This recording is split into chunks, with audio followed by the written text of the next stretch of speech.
Hi guys, welcome to our channel mister Sisindri. Big boss Telugu season 8 మూడో వారంలో లైన్లోకి వచ్చింది అని చెప్పవచ్చు. ఎందుకంటే కంటెస్టెంట్స్ అందరూ కూడా గేమ్పై ఫోకస్ పెట్టి గెలవాలనే కసితో ముందుకు సాగుతున్నారు. బిగ్ బాస్ హౌస్లో అత్యంత ముఖ్యమైన ఘట్టం ఏదైనా ఉంది అంటే అది ఎలిమినేషన్ అని చెప్పవచ్చు. మూడో వారం ఎలిమినేషన్ తాజాగా ముగిసింది.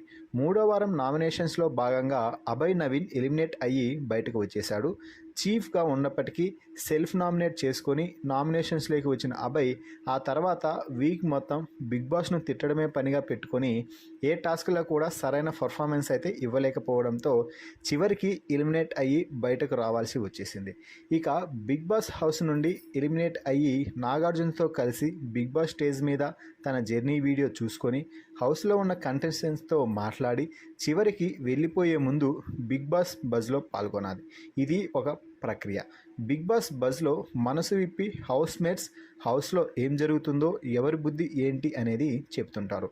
ఈ నేపథ్యంలో Abhay Naveen big boss house నుంచి ఎలిమినేట్ అయ్యి బయటకు రాగానే అర్జున్ అంబటి హోస్ట్గా చేస్తున్నటువంటి బిగ్ బాస్ బజ్లో పాల్గొనడం జరిగింది. ఇక అభయ్ నవీన్కి డిఫరెన్స్ 8 స్పెషల్ చీఫ్ అయిన అభయ్ నవీన్కి వెల్కమ్ అంటూ చెప్పి హాట్ సీట్లో కూర్చోబెట్టాడు అర్జున్.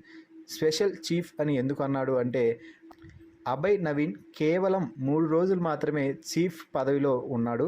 ఆ తర్వాత చీఫ్ పదవి నుంచి బిగ్ బాస్ పీకేయడం జరిగింది.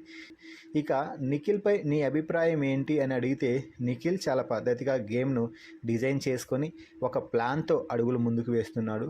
వాడికి మంచి క్లారిటీ ఉంది. టాస్క్లో సూపర్గా ఆడతాడు. కొంచెం సున్నితంగా కూడా ఉంటాడు. అందరికీ హెల్ప్ చేస్తాడు.